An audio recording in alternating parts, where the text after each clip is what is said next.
ভাঙিস না আপু, ভাঙিস না আপু, ভাঙিস না। কেন ভাঙতে যাচ্ছিস বলতো? এই কি কি কি ব্যাপার হচ্ছে কি এখানে? হ্যাঁ 7 বছর আগে এই ছেলেটা স্কুল থেকে পড়াশোনা শেষ করেছে। এই ছবি এখনো এখানে কেন থাকবে? লামহা, হাতুড়িটাতে। আপু ভাঙিস না, ঠান্ডা মাথায় কাজ, ঠান্ডা মাথায় কর। আমি তাই যখন আমার মন যা চাই, আমি কারো জ্ঞান দেওয়া পছন্দ করি না। ক্যাপ্টেন অফ দ্য ভিক্টোরিয়া, এইটা আমি এখন ভাঙবো। কেন ভাঙবি আপু? ভাঙিস না।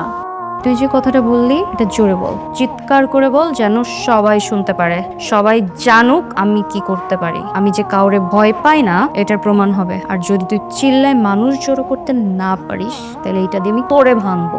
জোরে বল। কেন? তোরে জোরে বলতে বলছি, তুই জোরে বল। ভাঙিস না আপু, ভাঙিস না আপু, ভাঙিস না। কেন ভাঙতে যাচ্ছিস বলতো?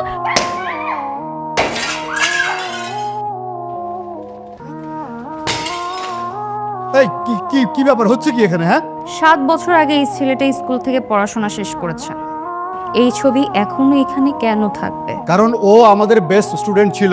গত 7 বছর ধরে ওর চাইতে বেস্ট কেউ হতে পারেনি। ও আমাদের গর্ব। ওর চাইতে যদি কেউ বেস্ট হয় তখন তার ছবি এখানে আমরা টাঙাবো। এসেছে। এই যে আমি যথেষ্ট ট্যালেন্টেড একটা মেয়ে, তার সাথে আমার পাপা এমপি, এবং আমি অসম্ভব রকমের সুন্দরী। সুতরাং এখানে আমার ছবি থাকার যোগ্য।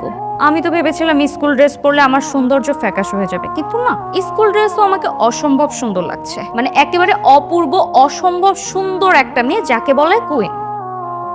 সুতরাং এইখানে আমার ছবি থাকার ডিজার্ভ করে। একদম ঠিক কথা বলেছো, আমি তোমার সাথে একমত। তোমার একটা ছবি যদি এখানে বড় করে টাঙানো যায় দেখতে কিন্তু অনেক সুন্দর লাগবে। আমি বলি কি, ওই প্রিন্সিপাল স্যারের সাথে কথা বলে তোমার একটা ছবি বড় করে এখানে টাঙানোর ব্যবস্থা করো। কি বলেন আপনি? ক্যাপ্টেন অফ দ্য ভিক্টোরিয়া হতে গেলে অবশ্যই যোগ্যতা লাগবে। আর যদি যোগ্যতা না থাকে তাহলে কোন যোগ্যতা এখানে ছবি লাগাবে? কোন যোগ্যতা আবার? ওর বাবার যোগ্যতায়। এই চল প্রিন্সিপাল স্যার রুমে আয়। চল চল। দেখো সাথী, ভিক্টোরিয়া স্কুল অ্যান্ড কলেজের একটা ঐতিহ্য আছে। গতবার এই ভিক্টোরিয়া স্কুল অ্যান্ড কলেজের এক্সট্রা অর্ডিনারি স্টুডেন্টকে ক্যাপ্টেন অফ দ্য ভিক্টোরিয়া উপাধি দেওয়া হয়েছিল। সে ছাত্রদেরকে প্রতিনিধিত্ব করত। জি, আমিও ক্যাপ্টেন অফ দ্য ভিক্টোরিয়াই হতে চাই। হতে চাইলেই তো সম্ভব না। তোমাকে বেস্ট স্টুডেন্ট হতে হবে, সবার কাছে প্রিয় হতে হবে, তাই না? আমি অলরেডি ভালো স্টুডেন্ট, কারণ আমি ইংলিশ মিডিয়ামের ছাত্রী। সুতরাং আমি বেস্ট।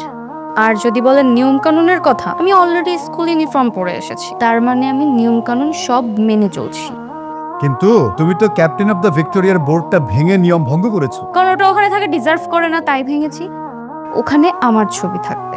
হ্যাঁ, এখন থেকে যেহেতু ক্যাপ্টেন অফ দ্য ভিক্টোরিয়া হচ্ছে আমাদের সাথী, সেই ক্ষেত্রে ওই ছবিটা কি দরকার? আগে হোক, তারপর দেখা যাবে। আমার মনে হয় না ক্যাপ্টেন অফ দ্য ভিক্টোরিয়া হওয়ার জন্য ও যোগ্য। কি বলেন স্যার? আমি একটা জিনিস কিছুতেই বুঝতে পারছি না, আপনি কিভাবে নির্ধারণ করছেন কে যোগ্য কে অযোগ্য? আমার তো মনে হচ্ছে সাথী ক্যাপ্টেন অফ দ্য ভিক্টোরিয়া হতে পারে, মানে সে যোগ্য। এই স্কুলে আরো অনেক স্টুডেন্ট আছে। আমি তো আর কাউকে দেখছি না। কেন, মিরাজ আছে। ওকে ওকে, তাহলে মিরাজ ভার্সেস আর সাথী, একটা পরীক্ষা হয়ে যাক, যে জিতবে সে হবে। স্যার, সাথী মিরাজের সাথে কখনোই পারবে না। আচ্ছা ঠিক আছে, মিরাজের কাছে যদি আমি হেরে যাই তাহলে মাথা নিচু করে স্কুলে আসবো, মাথা নিচু করে স্কুল থেকে চলে যাব।